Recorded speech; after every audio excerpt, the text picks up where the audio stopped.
Physically হয়তো আমি এই দেশে আছি, বাট মন মানসিকতা সবকিছু মিলিয়ে তো আমি বাংলাদেশেই রয়ে গিয়েছি। ১৭ বছর ধরে শারীরিকভাবে যুক্তরাজ্যে থাকলেও মন মানসিকতায় এখনো পুরোপুরি বাংলাদেশে আছেন বলে মন্তব্য করেছেন বিএনপির ভারপ্রাপ্ত চেয়ারম্যান তারেক রহমান। বিবিসি বাংলাকে দেওয়া এক সাক্ষাৎকারে এই কথা জানান বিএনপির এই ভারপ্রাপ্ত চেয়ারম্যান। প্রায় ২ দশক পর প্রথমবারের মতো কোনো গণমাধ্যমের মুখোমুখি হলেন তারেক রহমান। শারীরিক অবস্থা এবং ব্যস্ততা প্রসঙ্গে তিনি বলেন, আমি শারীরিকভাবে ভালো আছি, সময় তো স্বাভাবিকভাবে ব্যস্ত যাচ্ছে। ফিজিক্যালি আমি হয়তো এই দেশেই আছি, কিন্তু মন মানসিকতা সব মিলিয়ে আমি তো গত ১৭ বছর বাংলাদেশেই রয়ে গেছি।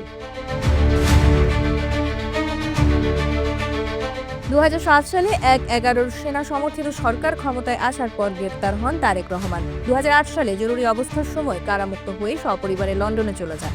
এরপর আওয়ামী লীগ সরকারের আমলেই তার অনুপস্থিতিতে ৫ মামলায় সাজা দেওয়া হয়। এছাড়াও দায়ের করা হয় শতাধিক মামলা।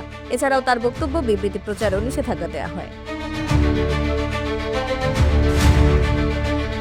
গণমাধ্যমকে সাক্ষাৎকার না দেওয়ার বিষয়ে জানতে চাইলে তারেক রহমান বলেন, আমি কথা বলিনি, বিষয়টা এমন না। স্বৈরাচার সরকার আদালত থেকে রীতিমতো একটা আদেশ নিয়ে মাধ্যমে আমার কথা বলার অধিকার বন্ধ করে দিয়েছিল।